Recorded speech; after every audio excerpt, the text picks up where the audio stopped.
afin que nous puissions profiter, jouir réellement de ces saints sabbats.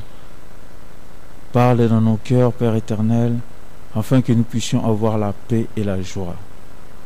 Nous réclamons ton Esprit Saint en ces moments, Père éternel, afin que toute pensée captive qui pourrait nous éloigner de ces moments ne puisse pas prendre place en ces moments. Nous rendons, Seigneur, ces cultes entre tes mains, que tout ce qui sera fait ici soit fait selon ta volonté. Nous remettons entre tes mains nos frères et sœurs qui sont en chemin pour se joindre à nous. Hâte leurs pas. Au nom de ton Fils Jésus-Christ. Amen. Vous pouvez vous asseoir. Je vous invite à ouvrir vos Bibles.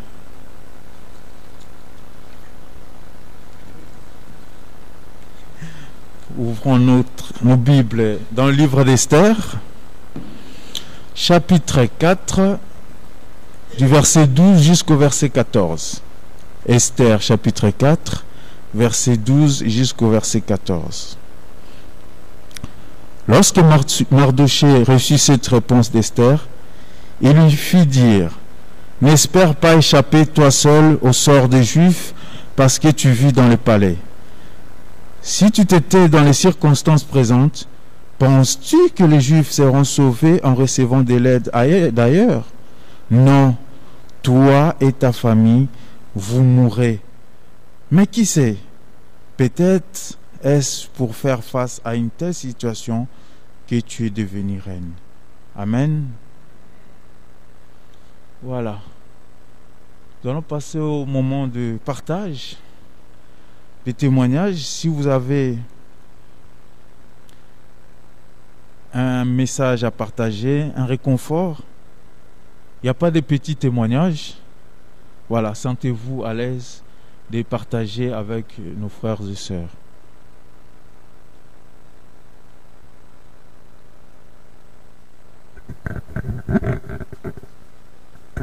Je remercie Dieu et j'ai de la joie de vous annoncer et je suis de nouveau grand-mère d'une petite fille. Amen. Les parents se portent bien. Amen. Notre partage, il n'y a pas de petits partages, il n'y a pas de petits témoignages. Et je annonce aussi dans le même sens que la sœur Jacqueline, que moi je reçois une petite petite fille. Amen. Amen. Donc je suis encore grand-mère. Amen. Quelle bénédiction. Oui.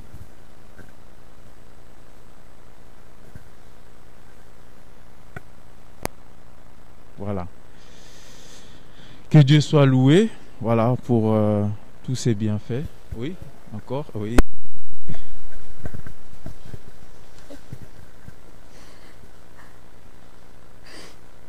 Bonjour mes frères et sœurs. Bonjour. Bon, comme me dit petit témoignage, bon, voilà, je serai court.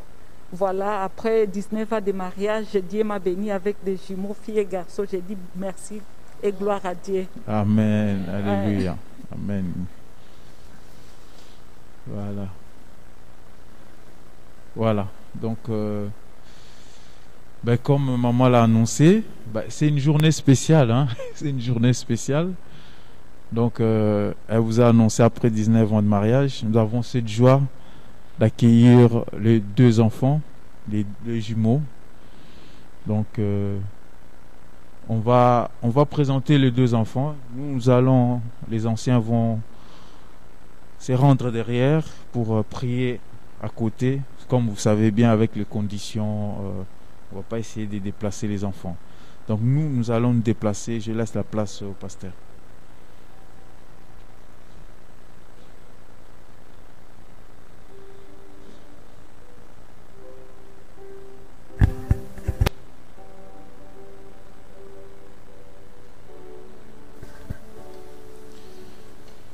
Alors, c'est peut-être plus simple si je les tiens, après on les désinfecte. C'est pas que tu as infecté, mais voilà, c'est le protocole. Merci bien. La Bible nous dit que les enfants, c'est un cadeau de l'Éternel. Vous pouvez vous retourner, s'il vous plaît, comme ça, vous n'êtes pas en train de tourner le dos. Les enfants sont un cadeau de l'Éternel, sont une bénédiction. Le Seigneur parle tellement des enfants. Jésus a eu un soin particulier pour les enfants. Vous vous rappelez l'épisode le plus connu quand les disciples ne voulaient pas que les enfants s'approchent? Qu'est-ce qu'il a dit Jésus? Je vais le lire, Matthieu 19, versets 13 et 14. Alors des gens lui amenèrent des petits enfants afin qu'il pose les mains sur eux et prie pour eux. Mais les disciples leur firent des reproches. Mais Jésus dit, laissez les petits enfants, ne les empêchez pas de venir à moi, car le royaume des cieux est pour ceux qui leur ressemblent. Il posa les mains sur eux, et après les avoir bénis, il est parti de là.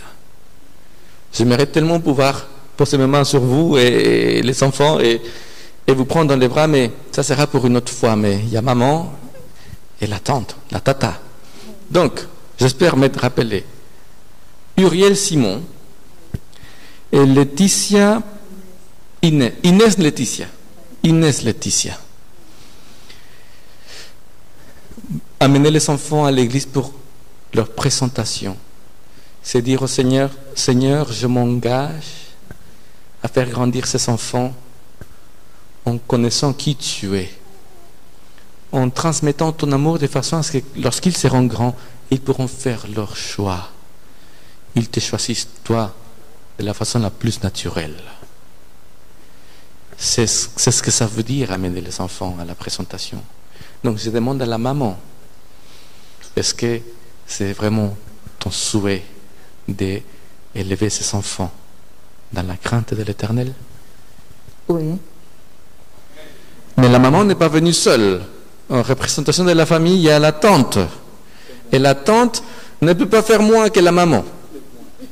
Elle est témoin de l'engagement de maman, mais c'est un engagement auquel vous êtes invité aussi. D'ailleurs, vous portez le même prénom et le même nom. Est-ce que vous aussi, vous acceptez de vous engager dans ce sens, d'élever ces enfants, d'aider maman à guider ces enfants dès maintenant vers le Christ qui les sauve?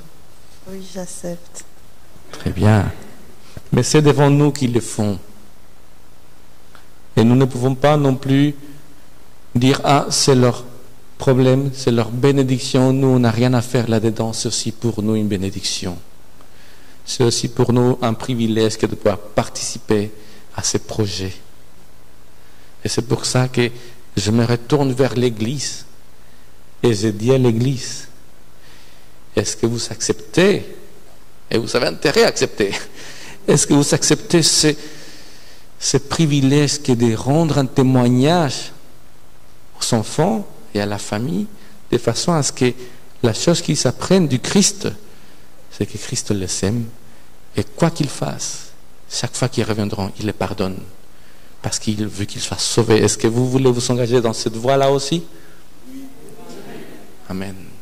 Alors on est en condition de demander cette prière de bénédiction. Donc, on va peut-être pousser un peu les comment ça s'appelle déjà? Ça. Maxique aussi. Et on va, nous cinq, on va se mettre à genoux et je vais demander à l'église de rester debout pour la prière. Ok? Vous pouvez vous asseoir aussi, oui, bien sûr.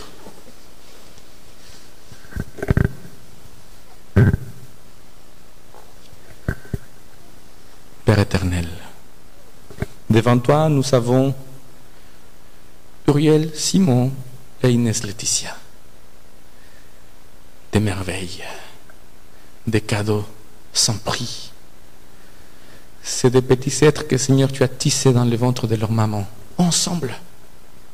Tu as des grands projets pour eux. Seigneur, ils ont mis du temps à arriver, mais ils sont là. Merci, que ton nom soit loué.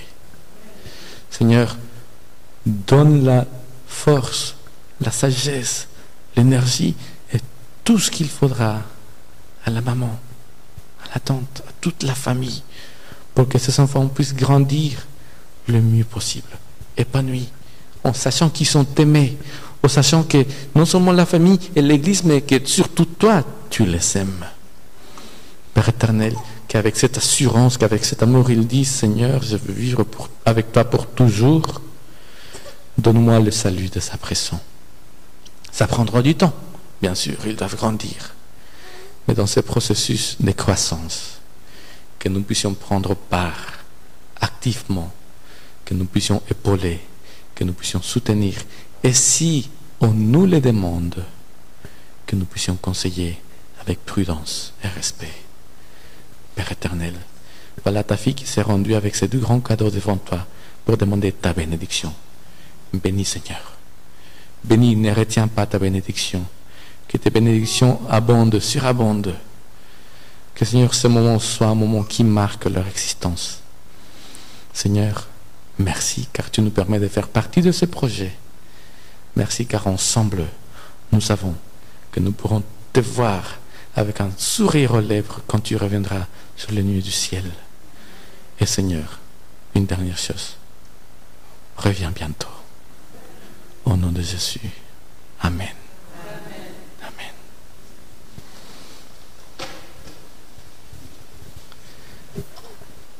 Bienvenue dans votre maison et on espère vous voir aussi souvent que ça sera possible.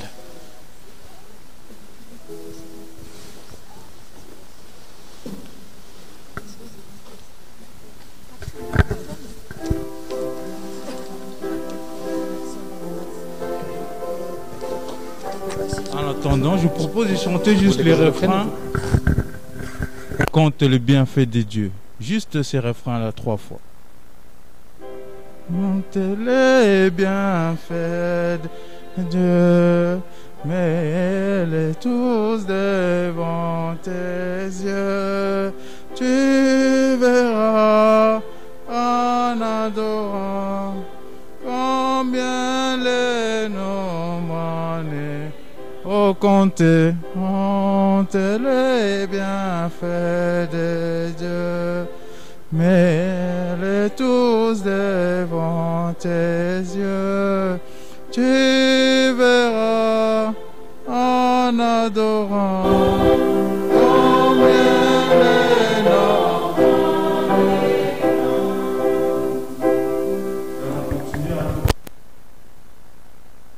27. Ensuite, 25. Adorons le roi.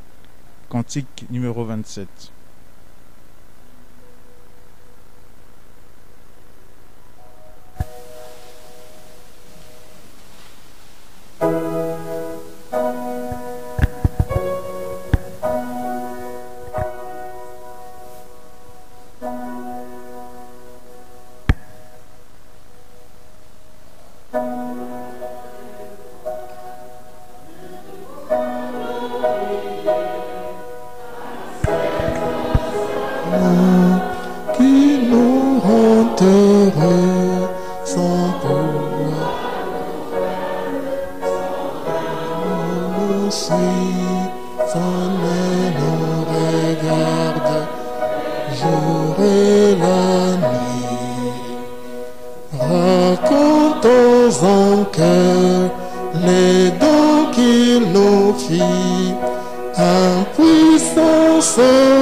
Chantons ses louanges, rachetés, et comme les anges disons ses beautés. Le numéro 25 pour finir, gloire, gloire à l'Éternel.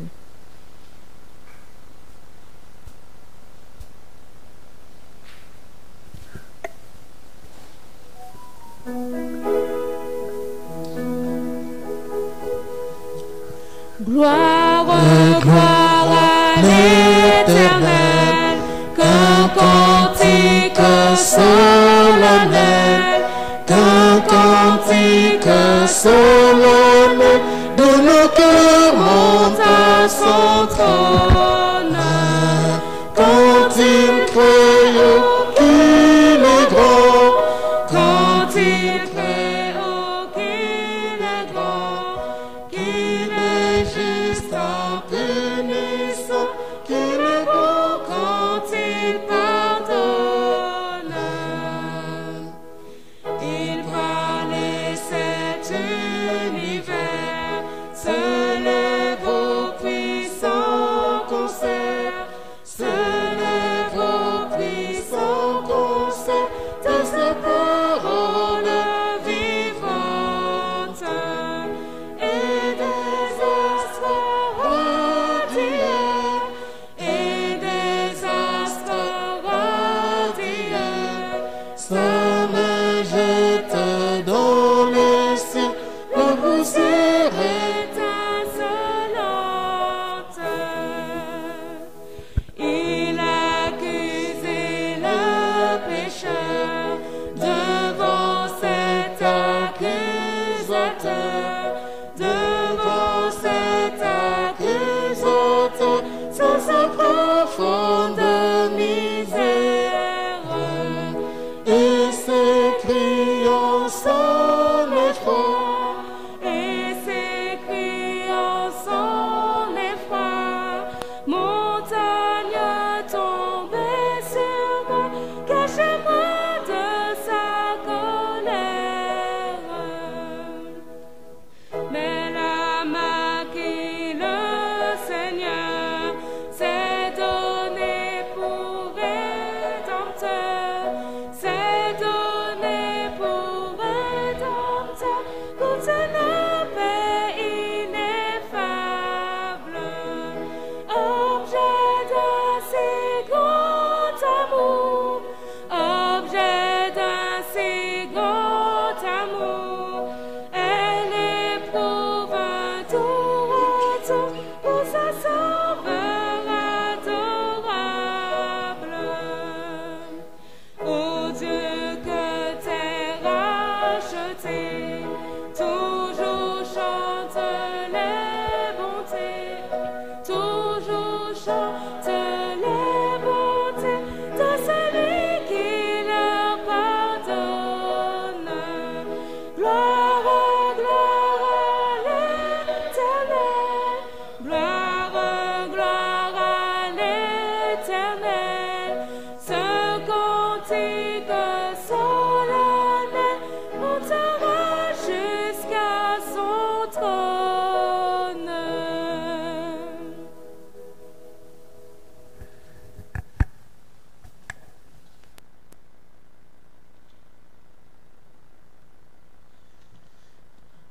Là, j'ai deux annonces à vous faire.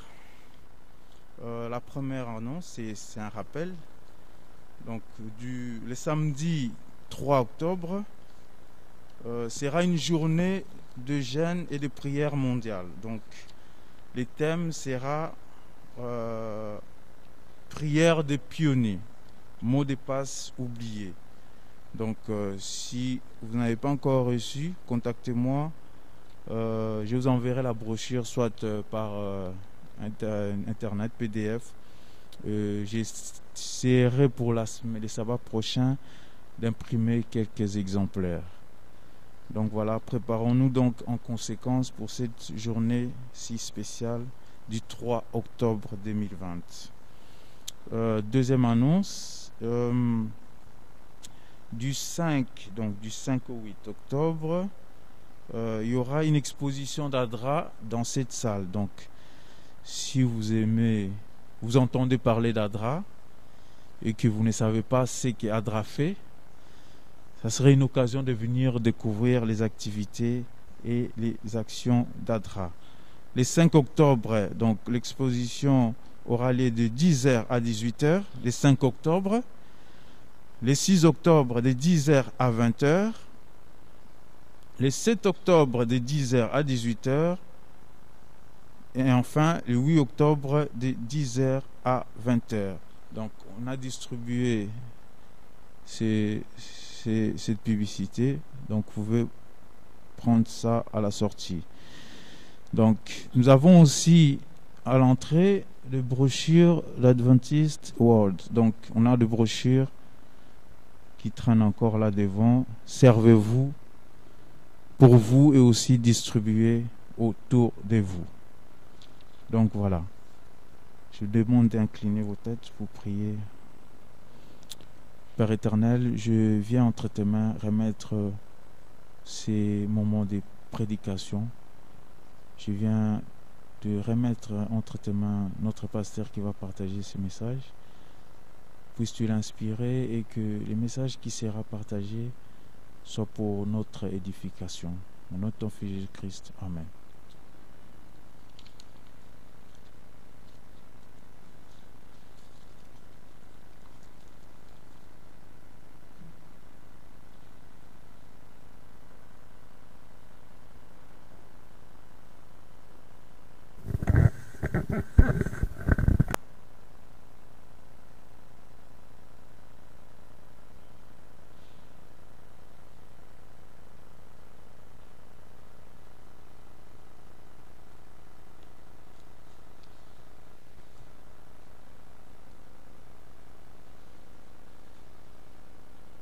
Bonjour à tous et à toutes. C'est un peu délicat en ce jour de demander aux personnes comment elles vont, ou leur demander est-ce que ça va, est-ce que tu vas bien, parce qu'on ne sait jamais. Et parce qu'on ne sait jamais, parfois il faut tourner les phrases un peu différemment. En tout cas, moi je les ressens comme ça. Et souvent je dis j'espère que ça se passe au mieux. Et j'espère que ça se passe au mieux pour vous. Peu importe l'état de santé dans lequel vous êtes, même si je vous souhaite toute la santé du monde. C'est une joie de vous voir ici ce matin, plus nombreux déjà que la dernière fois où j'étais là, le mois dernier. C'est un plaisir de pouvoir partager avec vous la parole du Seigneur.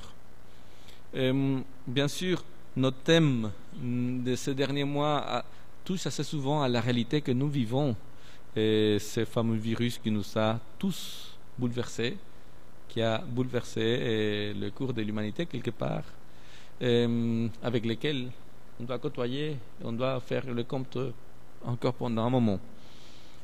Ça m'a fait penser, en préparant ce sermon, ça m'a fait penser à la première fois où j'ai entendu parler de la fin du monde. Mais pas de la fin du monde dans le sens prophétique, mais de la fin du monde comme quelque chose d'imminent, à savoir pour 2 ou 3 années après, quand la première fois où j'ai entendu dire. J'étais au Mexique, j'ai fait mes études, c'était les 3 dernières années d'études de l'école secondaire pour le système belge ou le lycée pour le système français. Et non, je faisais ma 2e année d'école secondaire. Et c'est mon frère qui était dans sa 2e année du 2e cycle d'école secondaire. Et il est revenu à la maison. Il étudiait dans un collège adventiste à 8h, 10 heures de distance de chez nous. Et je me rappelle, il est revenu tout fou, tout flamme pour nous parler de la fin du monde. Ils avaient reçu un prédicateur dans l'internat, dans le collège. Et ce prédicateur avait prêché avec conviction et avec force et avec des preuves à l'appui que la fin du monde était pour 2 ou 3 années juste après. Que le Seigneur allait revenir 2 années plus tard ou 3 années plus tard, je ne me rappelle plus. Et donc mon frère, impacté par le message, dit waouh, pourquoi on ne parle pas de ça dans nos églises, pourquoi on se tait, le monde va vers des catastrophes et on ne dit rien. Donc dans son élan, il disait d'ici 2 ou 3 ans, je serai à l'université, c'est prévu que ce soit au nord du pays, il y a des montagnes, je pourrais m'enfuir, pas de souci. Mais mon frère et ma soeur et moi donc, plus jeunes que moi, ils seront là où je suis maintenant. C'est aussi au plein milieu des montagnes, donc ça ira. Papa et maman, par contre, là où vous êtes dans la ville, il faudra voir comment faire. Parce que c'est connu, il faudra s'enfuir. C'était l'année 1992. Et comme vous pouvez le constater, à notre plus grand regret, le Seigneur n'est pas revenu. Il n'y a pas eu non plus de persécutions au niveau planétaire.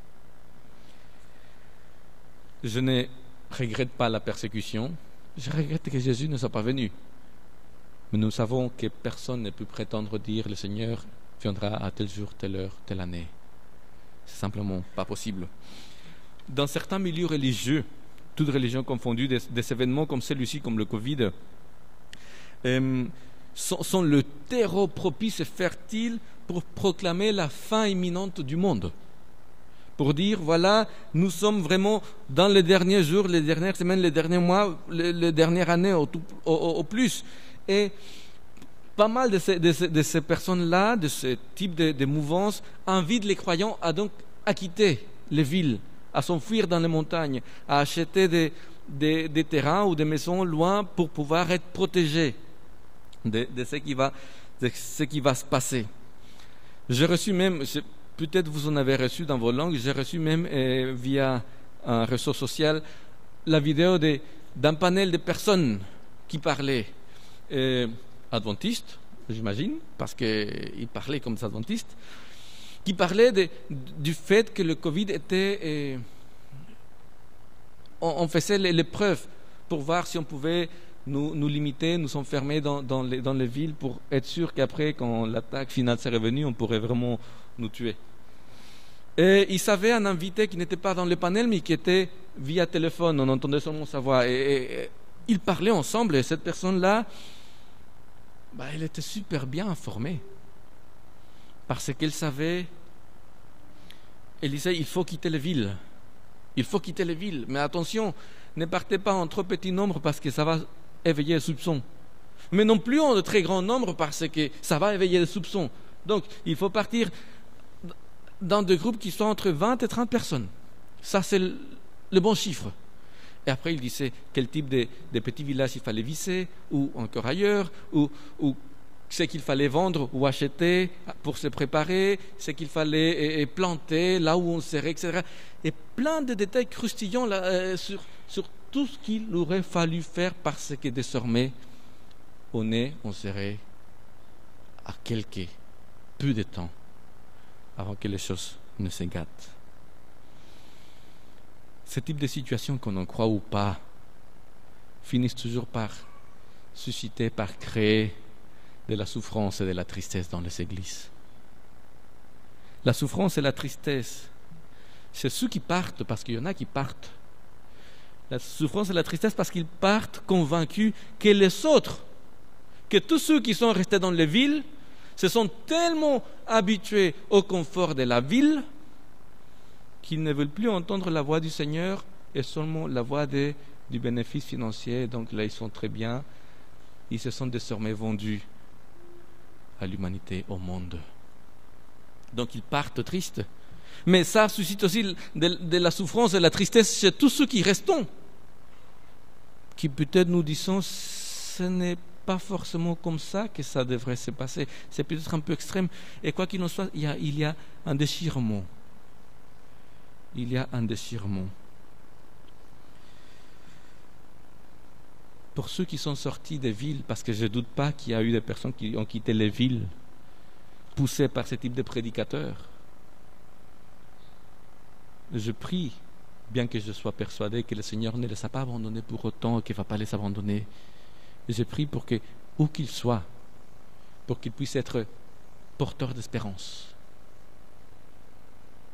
C'est ça notre mission. Mais en même temps, puisqu'il y en a qui partent, il faut se poser une question en toute honnêteté. Nous autres qui sommes restés dans les grandes villes, qui ne sont pas partis, qu'est-ce que nous avons à faire? Est-ce que nous aurions dû partir? Sommes-nous ici contre la volonté du Seigneur? Est-ce que nous avons encore une mission à accomplir ou pas? Parce que quand tu quittes une ville, puisque tu as quitté Babylone, c'est l'expression qu'on utilise, pour toi la mission dans les villes est pratiquement finie. Est-ce que nous avons encore une mission ou pas dans les villes? Est-ce que nous sommes là où le Seigneur veut que nous soyons aujourd'hui? Et cela m'a fait penser au livre d'Esther. Je pense que vous vous rappellerez, en tout cas, les adventistes et ceux qui nous écoutent, s'ils ont suivi la catéchèse que nous faisons le trimestre dernier, nous avons parlé, et celui d'avant, en tout cas des trimestres précédents, nous avons parlé des exilés. Vous vous rappelez à Babylone, avec le prophète Ezra? Vous vous rappelez? Je vais faire un topo vite fait. Babylone arrive sur Israël, terre sainte, détruit tout, prend ceux qu'il n'a pas tués, la majorité, il prend la population, il l'amène en Babylone, exilé. Un tout petit peu de personnes restent pour que la terre puisse continuer quand même à vivre. Mais voilà, le gros du peuple d'Israël est à Babylone. Et là, les prophètes qui sont là, des faux prophètes, la Bible nous dit, commencent à prêcher. Mais ne vous en faites pas parce que nous allons rentrer tout de suite en Israël parce qu'il faut que le temple soit reconstruit parce que le Seigneur a dit qu'il allait manifester sa gloire, la gloire du temple. Donc, pour que le Seigneur se manifeste, il faut un temple. Il ne peut pas permettre que le temple reste en ruine. Donc, on va bientôt retourner en Israël, ne vous en faites pas. Et le Seigneur va susciter des prophètes, des vrais cette fois-ci, pour dire à cette population qui vient de débarquer en Babylone, vous mourrez ici. Vous mourrez ici. Et voilà le message que je vous donne. Construisez, prospérez, mariez vos enfants, ayez des enfants, et surtout, soyez une bénédiction pour la ville de Babylone. Et quand je dis bénédiction, c'est une très mauvaise traduction du mot shalom. Travaillez pour le shalom de Babylone. Et le shalom dans la Bible, ce n'est pas simplement bénédiction pour bénédiction. C'est tout faire pour que dans tous les domaines, Babylone puisse être épanouie. Voilà le message que Dieu envoyait aux Israélites en exil à Babylone. Quelque part, montrer quelle est la puissance, la bonté, la grâce de ce Dieu qui n'a pas de frontières. Je continue à être Dieu bien en dehors de mon territoire, que les autres pensaient que c'était le territoire, le seul territoire où Dieu, le Dieu d'Israël, pouvait agir. Mais bon, à un moment donné, les prophéties avaient aussi dit qu'ils allaient rentrer en Israël. Et ils sont rentrés en Israël. Et on l'a étudié là, il y a quelques trimestres en arrière, on a étudié le fait de ce retour en Israël. Mais qu'est-ce qui s'est passé quand on a sonné les cloches? On y va, on rentre. Combien de personnes sont rentrées? Très peu. Très peu. Et quand on voit du côté des Lévites, encore moins de personnes sont rentrées en Israël parmi les Lévites. J'ai souvent entendu des commentaires au sujet de tous ces Israélites qui sont restés finalement à Babylone. Des commentaires les traitant de voilà ce qui se passe avec les personnes qui trouvent une situation là où ils sont, qui gagnent bien leur vie. Voilà ce qui se passe aux personnes qui se mêlent avec la population païenne. Ils finissent par ne plus vouloir écouter la voix du Seigneur. Et quand le Seigneur dit on rentre, ils ne veulent plus. Mais la question est la suivante. Qui a demandé aux Israélites de s'installer correctement en Babylone? Le Seigneur. Qui leur a demandé d'avoir des enfants et de marier leurs enfants quand le moment s'est revenu? Le Seigneur. Qui leur a dit de prospérer? Le Seigneur. Qui leur a dit de devenir une shalom pour Babylone? Le Seigneur. C'est le Seigneur qui a permis, qui les a poussés à vivre et à connaître la condition dans laquelle ils se trouvaient de bien-être, malgré le fait qu'ils s'étaient exilés en Babylone. Et quand les personnes sont rentrées, un groupe de personnes sont rentrées en Israël à 2 reprises, la majorité de toute façon est restée sur place, la Bible ne fait aucun jugement de valeur sur ces personnes, ne les condamne pas. Mais assez régulièrement, nous permettons de le faire, de condamner là où le Seigneur reste en silence, ne condamne pas. Très facilement, nous faisons des jugements de valeur là où le Seigneur n'en fait pas. Le livre d'Esther parle justement des Juifs qui sont restés dans cet empire. Bien sûr, des années plus tard. Bien sûr, la capitale de l'empire n'est plus Babylone, mais Suse. Elle s'est déplacée. Mais ça reste l'empire qui a succédé.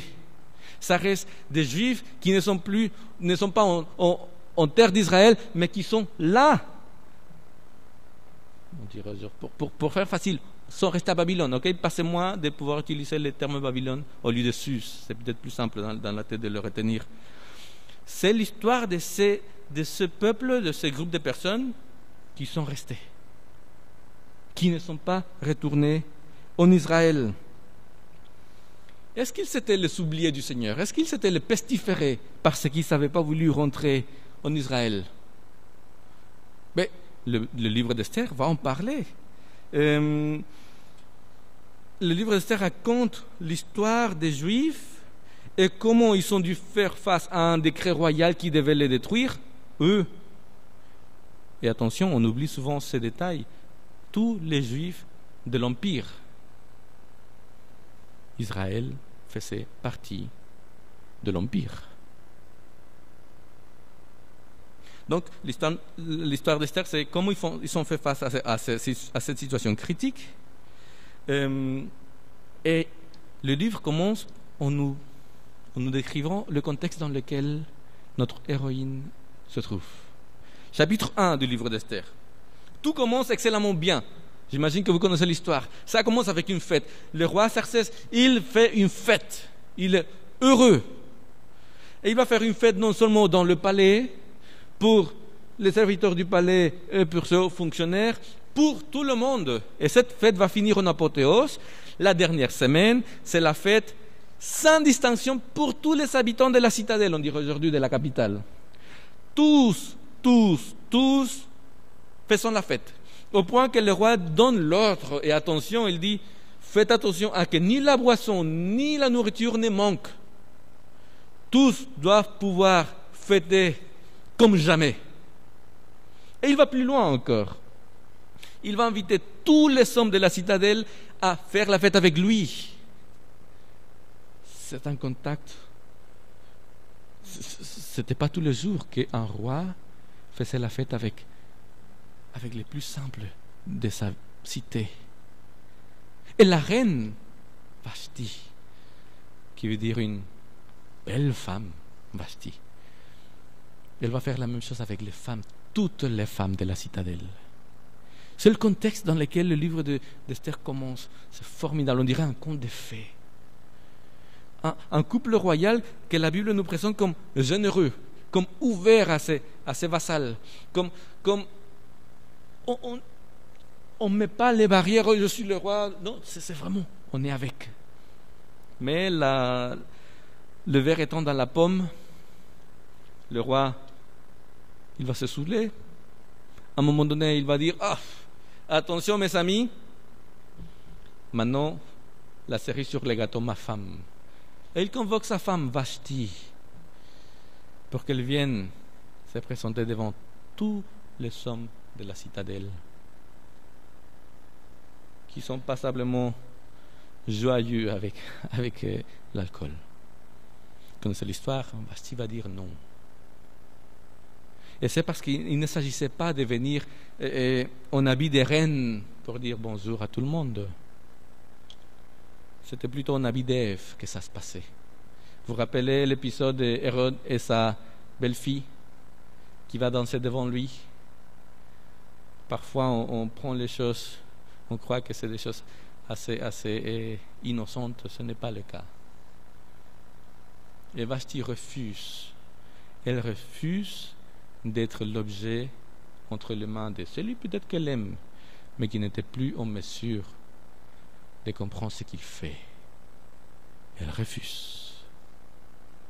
Je ne serai pas là à me montrer devant toutes ces personnes, tous ces hommes qui ne répondent plus de leurs actes, ni de leurs pensées. Pas du tout. Elle refuse d'être un objet. C'est énorme. Énorme. Elle va payer le prix fort. Vous vous rappelez, le roi va tout de suite appeler ses conseillers. Qu'est-ce qu'on fait? Qu'est-ce que la loi dit pour des situations pareilles? Parce qu'il est fâché, bien sûr. Et les conseillers, si vous faites attention, ils ne vont pas aller vers la loi. Ils vont simplement dire, on n'a jamais vu une chose pareille. Ça veut dire, il n'y a pas de loi là-dessus.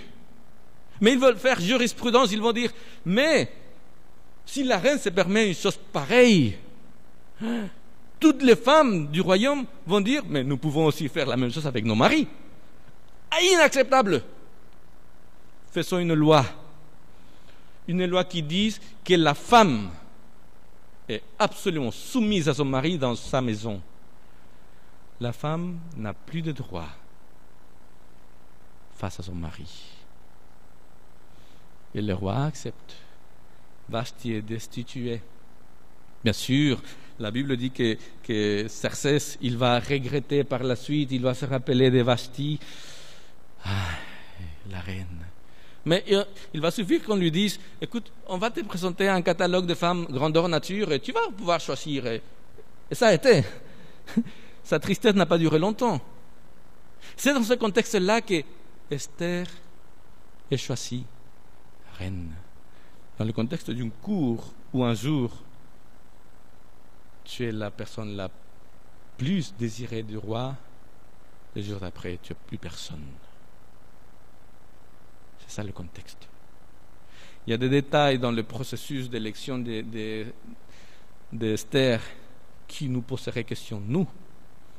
Comment est-ce qu'elle a accepté de faire partie d'un concours de beauté? Il n'y a rien de plus frivole. Comment est-ce qu'elle a prétendu faire partie de la royauté alors que c'est la simplicité, c'est l'humilité que nous devons poursuivre, etc., etc. Ce n'est pas le thème de ce matin, mais il y a des choses qui posent question. En tout cas, elle devient reine. Sans dire qu'elle est juive. Mardochée lui dit, attention, ne dis pas que tu es juive. Intéressant. Renie tes origines, renie ta foi, en tout cas cache-le. C'est curieux. Elle devient reine. Elle devient reine. Vashti, elle est bannie à jamais. Voilà le cadre, le contexte. Et là, les choses fortes vont démarrer. Quel est le problème en fait de vivre ou de rester à Babylone? Le problème est le suivant. Parce qu'on se dit, si tu restes à Babylone, tu vas être entouré de personnes païennes qui ne croient pas en Dieu, qui croient à plein d'autres dieux, avec des mœurs différentes, etc., etc. Donc avec le temps, tu vas être imprégné de toutes ces choses et tu vas t'éloigner de ton Seigneur. Crainte fondée. Il faut le dire. Il ne faut pas le dire, non, en fait, c'est d'ici aussi. Non, c'est une crainte fondée. Le souci, c'est que quand on regarde du côté d'Israël, le peuple d'Israël, depuis le commencement de son histoire, alors qu'ils ont conquis Canaan, depuis le commencement de leur histoire, ils n'ont jamais été tout à fait fidèles à leur Dieu. Toujours regardant à droite et à gauche ce qui faisaient les autres peuples, ce qu'ils adoraient, comme ils adoraient. Et l'archéologie nous montre que jusqu'au moment de l'exil, vous trouvez dans tous les estrades des restes archéologiques qui montrent qu'il y avait, en parallèle avec le culte à Yahvé, à notre Seigneur, d'autres cultes, en particulier Astarté, une déesse. Donc, c'était pas tant une question de où est-ce que tu trouves pour adorer, parce que c'est que le peuple d'Israël aurait pu subir à Babylone. Israël l'a fait tout seul en étant sur sa terre elle-même, au point que le Seigneur les a comparés aux autres peuples et leur a dit, mais les autres peuples, ils restent fidèles à leur Dieu. Eux qui sont païens, vous êtes pires parce que vous ne me restez pas fidèles à moi. C'est le Seigneur qui va leur dire, alors qu'ils sont sur leur propre terre. Donc, ça montre que finalement, comme on en parlait un peu ce matin, le danger de Babylone est varié. Bien sûr, participer à la ville de Babylone, c'est un danger supplémentaire. Mais quand tu es en Israël et tu pointes Babylone, parce que Babylone, ce n'est pas toi, forcément, parce que toi, tu es en Israël, et Babylone, c'est là, ça, c'est les méchants, ça, c'est ce qu'il faut éviter, tu peux tomber dans le piège de te dire, moi, je suis safe, mais cultiver une petite Babylone dans ta tête. Et c'est ce qu'Israël a vécu. Ils sont devenus pires que les autres, le Seigneur a dit, en terre d'Israël.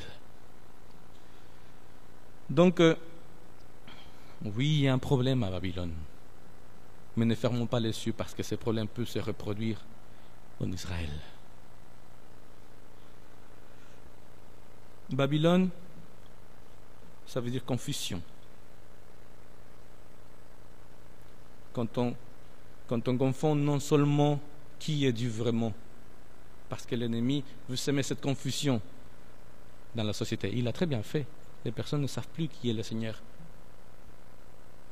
Babylone est un système de pensée qui s'oppose à la volonté de notre Dieu de façon systématique, volontariste. Et c'est tellement un système de pensée qu'il faut les comprendre comme tel et pas comme un lieu physique. Au point que lorsque l'Apocalypse nous dit, et on l'a lu tout à l'heure, Apocalypse chapitre 18, sortez de Babylone, il ne s'agit pas tant de sortir d'un endroit géographique, parce que désormais la prophétie dit que de Babylone à tout le monde a suivi Babylone et sa façon de penser. Où est-ce que tu vas aller? De toute façon, tout est contrôlé par Babylone. Sortez de quoi? Sortez d'où? Et le livre Apocalypse 18 va continuer à dire, sortez parce que moi, dit le Seigneur, moi, je vais punir. Ce n'est pas sortez parce que les autres vont vous attaquer, mais moi, c'est moi. Chapitre 18, verset 4 et la suite, à partir du verset 1, si vous voulez, c'est le Seigneur qui prend des dispositions et il dit à son peuple, sors de Babylone, mais attention, plus que d'un endroit, sors d'un système de pensée qui s'oppose au Seigneur. Ne participe pas à cette façon de voir et de croire que désormais, plus rien ne peut t'atteindre. Ne participe pas à cette façon de voir et de croire qui le Seigneur me dit à droite et moi je vais à gauche. Sois intégré dans ta voie. Et bien sûr, nous avons des exemples qui nous permettent d'être encouragés dans ce sens. Abraham, en terre de Canaan, il a réussi par la grâce du Seigneur. Joseph, en Égypte, il a réussi par la grâce du Seigneur. Daniel, Babylone, il a réussi par la grâce du Seigneur. Dans la cour même, Joseph pareil. Ezra aussi. Et on a plusieurs exemples de personnes qui sont restées du côté du Seigneur parce que Babylone n'était pas rentrée dans leur tête ni dans leur cœur. J'entends, hélas, régulièrement des personnes qui disent « Moi, je n'ai plus rien à faire de l'Église.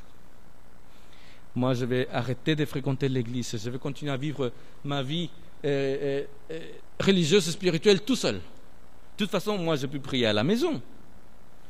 De toute façon, je peux observer le sabbat à la maison. Je peux continuer à être chrétien, adventiste. Je n'ai pas besoin d'aller à l'église. Mais attention de prendre comme prétexte les exemples bibliques, parce que tous ces exemples bibliques, ils n'ont pas réussi. Esther aussi, ça fait partie des exemples bibliques. Ils n'ont pas réussi leur exploit spirituel seuls, coupés de la communauté de foi. Tous, sans exception, se sont appuyés sur la communauté de de foi qui les entouraient. Dans la Bible, n'existe pas, il n'y a pas la place pour les héros solitaires comme Soro. Dans la Bible, la foi se vit en communauté. Elle doit se vivre en communauté. Parce que c'est en communauté que finalement notre foi pourra être mise à l'épreuve. C'est vrai, par nous-mêmes. C'est en communauté que notre foi pourra grandir, devenir encore plus solide. Encore plus, c'est en communauté, dans la communauté de foi. C'est grâce au fait que Dieu te parle à toi, me parle à moi, nous parle à tous.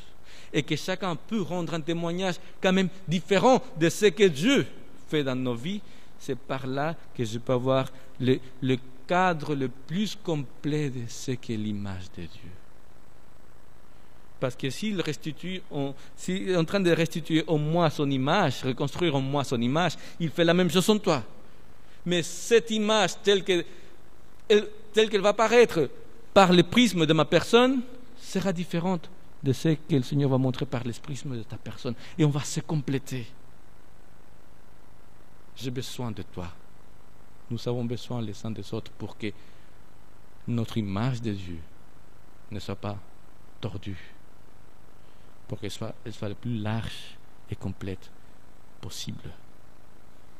Donc si tu penses que c'est le moment de quitter l'Église parce que l'Église c'est ci ou l'Église c'est là, ou parce que l'Église ne part pas dans les montagnes, je veux te rappeler que dans la Bible, aucun héros de la foi n'a jamais dit « j'abandonne ». J'en ai marre de ce peuple. Qu'ils suivent leur chemin, je suis le mien et tant mieux. En fait, non, si, il y en a un. Le prophète Élie. Le prophète Élie, à un moment donné, vous vous rappelez, après l'exploit avec le feu qui est descendu du ciel, etc., il reçoit une menace et il dit « j'en ai marre, c'est fini, je suis le seul qui reste. Hein? » Cette sensation, cette conviction de « moi, le seul ». Et ce qui est étonnant, c'est que le Seigneur va le rencontrer sur son chemin de fuite, où il veut mourir, et le Seigneur va lui permettre carrément d'aller encore plus loin, de s'éloigner encore plus du peuple d'Israël. Jusqu'où? Jusqu'à l'endroit où le Seigneur pourra l'interroger tranquillement, loin d'Israël.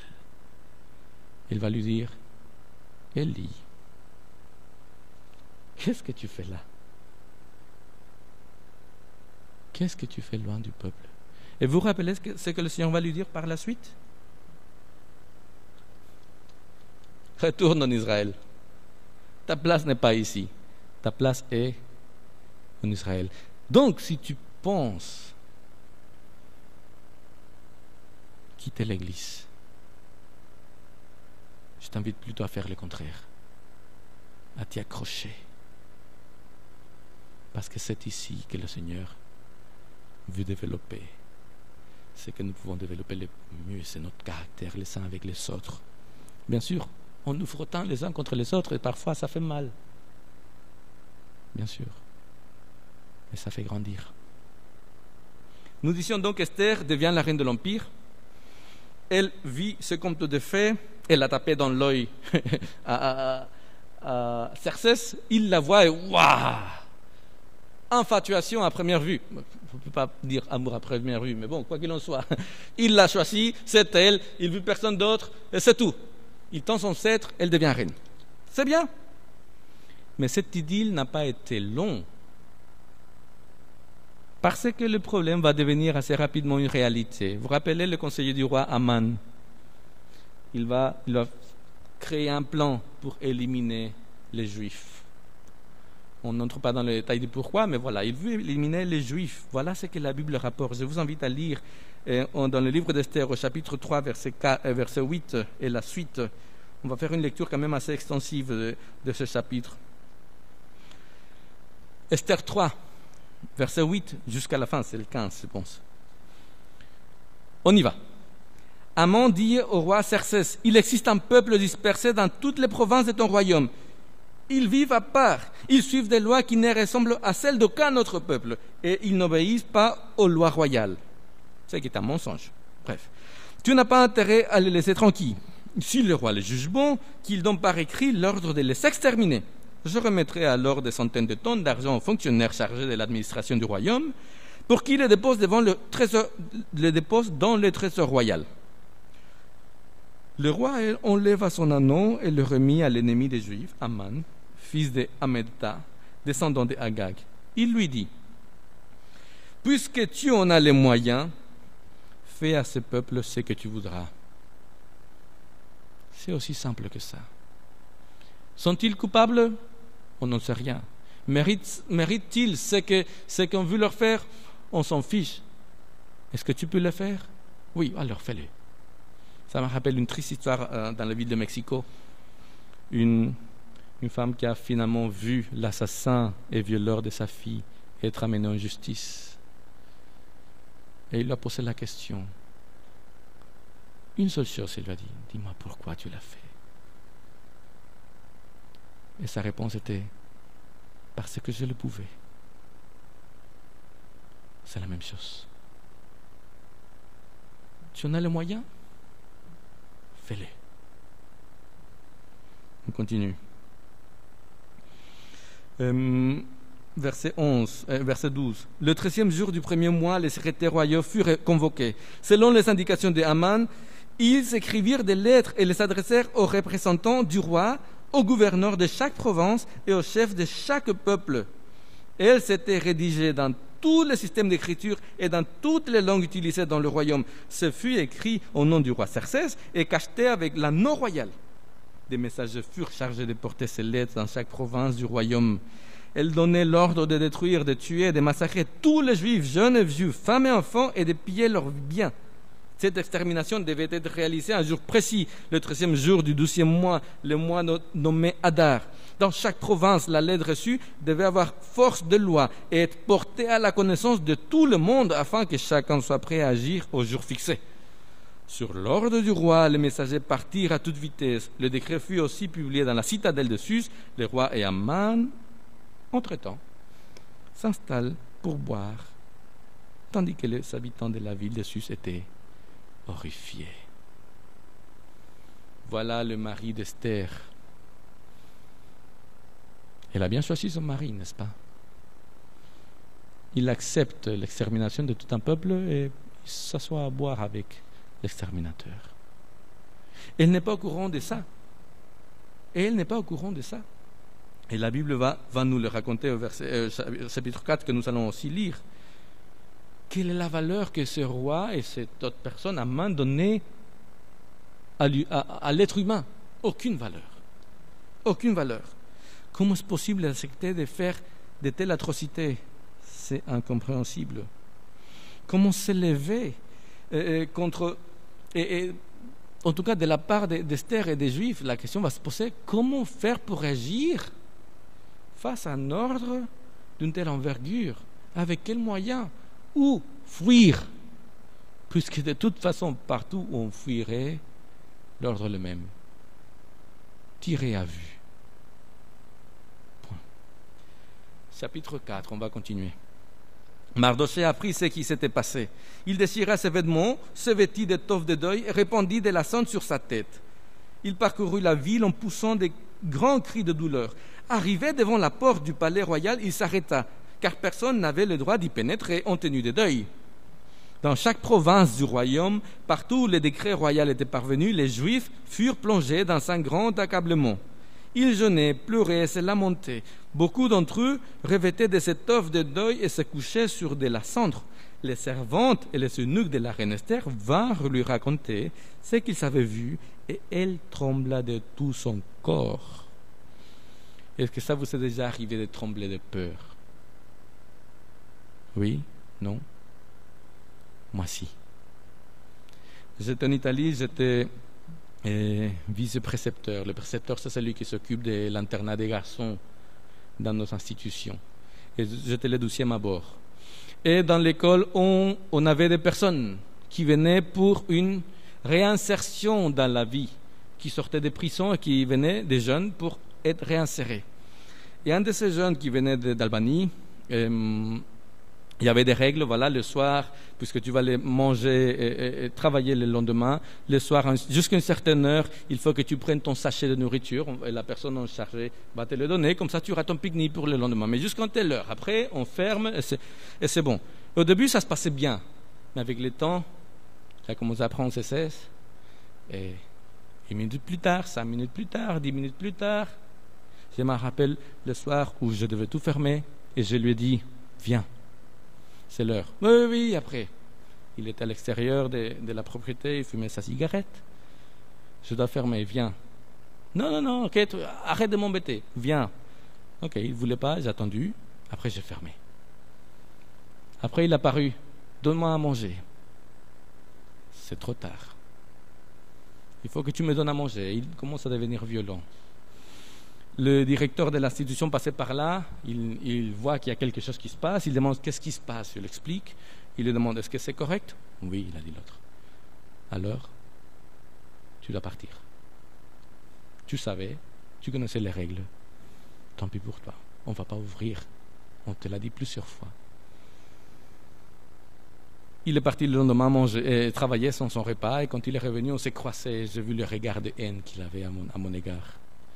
J'ai eu simplement le temps de m'enfuir dans ma chambre, m'enfermer. J'ai vu comme il m'a persécuté.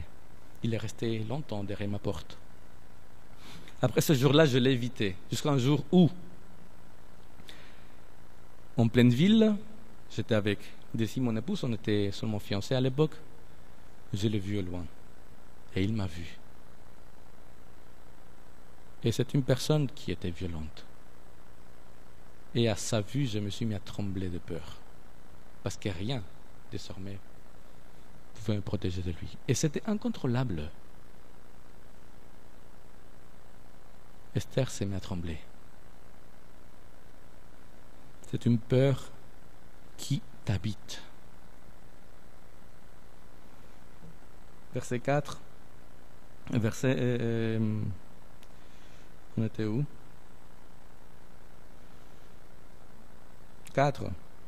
Les servantes et les eunuques de la reine Esther vinrent lui raconter ce qu'ils avaient vu, et elle trembla de tout son corps. Elle envoya des vêtements pour que Mardochée enlève sa tenue de deuil, mais il le refusa. Alors Esther fit appeler Hathach, un des eunuques que le roi avait mis à son service, et elle envoya demander à Mardochée ce qui se passait et pourquoi il agissait ainsi. Rappelez-vous, Esther vivait dans son petit nuage, elle ne connaissait rien de tout ce qui se passait. Hathach alla trouver Mardochée sur la place située devant la porte du palais. Mardochée le mit au courant des événements. Il lui parle en particulier de la somme d'argent qu'Aman avait promis de verser au trésor royal en vue de faire disparaître tous les Juifs. Il lui donna le texte du décret Publius en vue de l'extermination des Juifs. Il lui demanda de renseigner Esther sur la situation et lui montra ce texte. En lui montrant ce texte, Hathach devait aussi lui ordonner de se rendre auprès du roi pour implorer sa grâce et plaider la cause de son peuple. Hathach informa Esther de ce qu'avait dit Mardochée. Esther lui ordonna de rapporter la réponse suivante à Mardochée, verset 11. Tout le monde, des serviteurs du roi aux habitants des provinces du royaume, connaît la loi qui s'applique à toute personne, homme ou femme, qui se rend auprès du roi par la cour intérieure sans avoir été convoquée. Cette personne quoi? Doit mourir. Elle n'a la vie sauf que si le roi lui tend son sceptre d'or. En ce qui me concerne, je n'ai pas été invité à me rendre auprès du roi depuis 30 jours. Lorsque Mardochée reçut cette réponse d'Esther, il lui fit dire, c'est formidable ce que Mardochée va lui dire, n'espère pas échapper toi seul au sort des Juifs parce que tu vis dans le palais. Si tu te tais dans les circonstances pressantes, penses-tu que les Juifs seront sauvés en recevant de l'aide d'ailleurs? Non. Mais toi et ta famille, vous mourrez. Mais, qui sait? Peut-être est-ce pour faire face à une telle situation que tu es devenue reine. Alors Esther envoya ce message à Mardochée, va rassembler tous les Juifs qui se trouvent à Suse et observer un jeûne en ma faveur. Pendant 3 jours et 3 nuits, ne prenez ni nourriture ni boisson. Mes servantes et moi, nous ferons de même. Puis je me rendrai auprès du roi, bien que ce soit contraire à la loi, et si je dois mourir, je mourrai. Alors Mardochée est parti et agit comme Esther le lui avait ordonné. C'est une situation dramatique. Même la reine n'est plus en sécurité. Quoi faire? Et Mardochée dit, qu'est-ce que tu penses faire? Attendre que quelqu'un d'autre vienne nous aider? Pas possible. Pas possible. Qu'est-ce qui te reste alors? Seule solution, agir de l'intérieur. Agir avec les forces que tu as. Agir là où tu es. Ne pas te reposer sur ce que d'autres pourraient faire à ta place. C'est le mot d'ordre. C'est la force de ceux qui, dans l'adversité, s'obstinent à croire que pas tout est perdu. C'est la force de ceux qui veulent croire qu'une seule personne, avec le soutien de la communauté de foi, peut faire la différence et faire reculer le mal avec l'aide du Seigneur. C'est la force d'une communauté qui ne peut se désolidariser du groupe en faveur d'un bien-être individuel. « Ah, je quitte l'église, comme ça moi je suis sauf même si l'église, elle va mal. » Pas du tout. Il ne s'agit pas de cela. Mon bien-être personnel est lié au bien-être de ma communauté.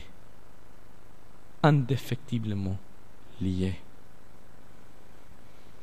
C'est la force d'une communauté qui ne peut se désolidariser du groupe en faveur d'un bien-être individuel. C'est là que les choses se passent. C'est là que c'est là le foyer des héros. C'est comme Mardochée l'a dit. Qui sait? Peut-être est-ce pour faire face à une telle situation que tu es devenue reine. Vous savez, la force avec laquelle Esther fera face au roi, ce n'est pas que la sienne. Il y en a, bien sûr. Mais la force sur laquelle elle s'appuie, c'est la force de sa communauté, de sa famille, de ses servantes, qui vont tous s'unir pendant 3 jours et 3 nuits pour intercéder en sa faveur. Rien d'autre ne pouvait avoir plus d'importance que cela, intercéder pour que le projet de sauvetage d'Esther réussisse. Même pas le sommeil, même pas la nourriture. C'est important. C'est sa chance soutenue. C'est sa chance soutenue sans relâche. Esther ose l'impensable. Le récit finit bien. Les plans sont déjoués. La reine et son peuple sont sauvés. Le méchant de l'histoire, il tombe dans son propre piège. Mais petite remarque. Si le décret concernait tout l'Empire, d'où que ça a été traduit dans toutes les langues connues, ça concernait aussi le peuple d'Israël en Israël. Question. D'où est-il venu le salut pour le peuple d'Israël?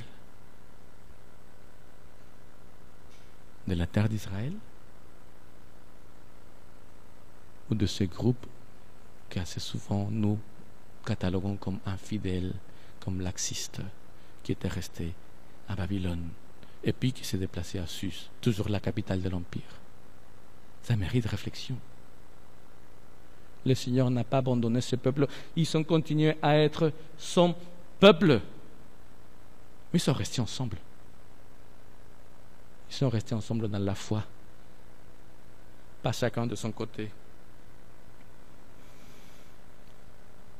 Nous, aujourd'hui, bien sûr, il y a le Covid, mais nous, ce n'est pas une tragédie comparable à celle qu'ils ont vécue, ce qu'ils auraient pu vivre, ou à la Shoah, par exemple. Ce n'est pas la même chose, bien sûr. Mais quoi qu'il en soit, ce que nous vivons, c'est une période déstabilisante pour nos concitoyens. Une période où un certain nombre d'entre nous avons été touchés par cette maladie. Certains sont aussi morts. La société est en deuil, qu'on ne le veuille pas. Nous sommes en deuil. Il y a toutes ces familles qui sont dans la tristesse. Quel est notre rôle finalement en tant qu'Église? Est-ce qu'on peut rester les bras croisés? C'est une option. Est-ce qu'on doit faire nos bagages et quitter les villes et laisser les villes à leur sort? C'est une autre option. Mais je pense que l'Église du Seigneur n'est pas une église de fouillards. Je pense que notre rôle n'est pas celui de nous enfuir dans les montagnes car des temps difficiles arrivent. Je pense que notre rôle est celui de rester pour aider la société dans laquelle nous vivons à faire face aux aléas de la vie qu'ils ne comprennent pas, mais duquel nous avons une lumière en plus. Je pense que notre rôle est celui de rester, je répète, pour aider la société. Je pense que Jésus a suscité son Église pour être son image sur terre. Une image d'un Christ porteur de bien-être, porteur du sens, porteur d'espérance.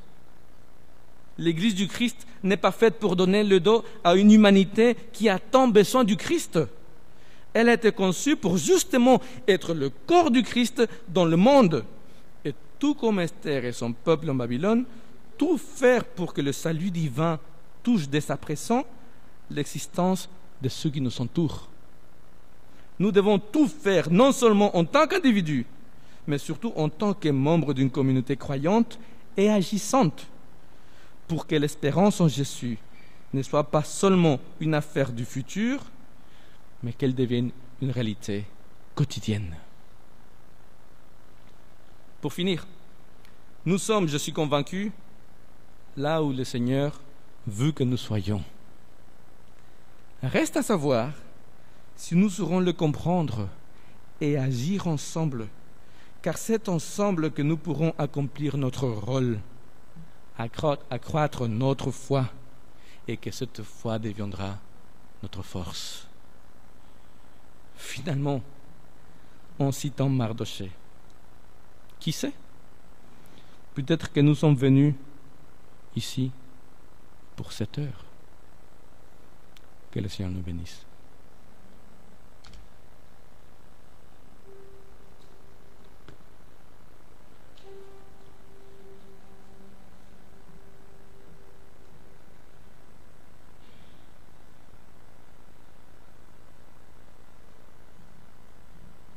Merci, pasteur. Que Dieu puisse visiter nos cœurs et que nous puissions jamais abandonner nos assemblées. Nous allons clôturer le service du culte en chantant les cantiques 350. Seigneur, dirige tous mes pas. On peut s'élever.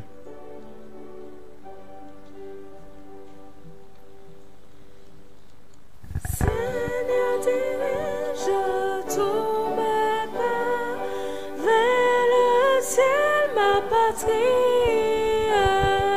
Mon Dieu, ne me délaisse pas dans ta grâce infinie.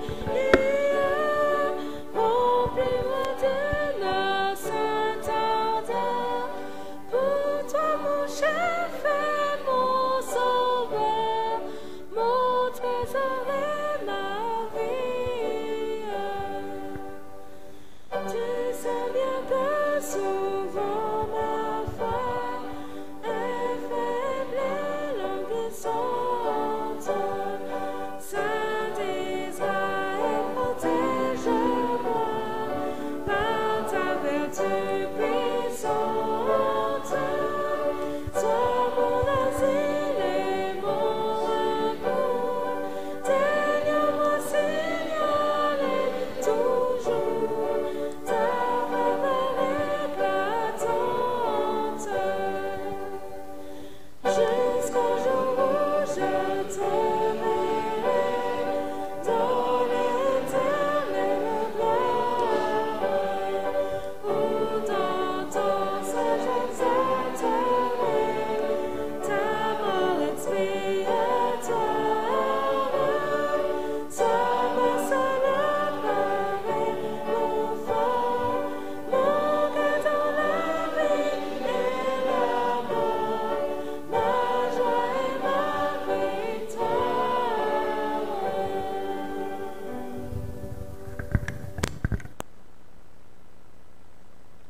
Prions.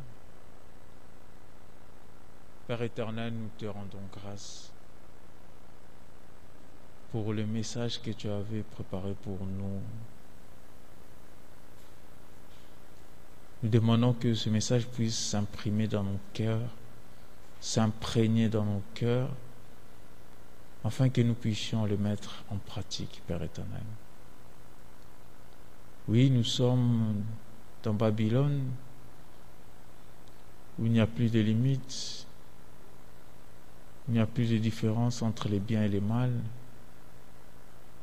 mais permets-nous de s'accrocher à toi, afin que ta lumière puisse briller même au sein de cette Babylone, afin que nous puissions toujours rester soudés entre frères et sœurs et te rendre gloire. Je remets entre tes mains le chemin de retour de chacun de nous, Père éternel. Conduis-nous dans nos maisons. Puissions-nous, Père éternel, vivre une semaine agréable et guidée par toi, afin que nous puissions nous retrouver le sabbat prochain, Père éternel. Une fois de plus, nous te remercions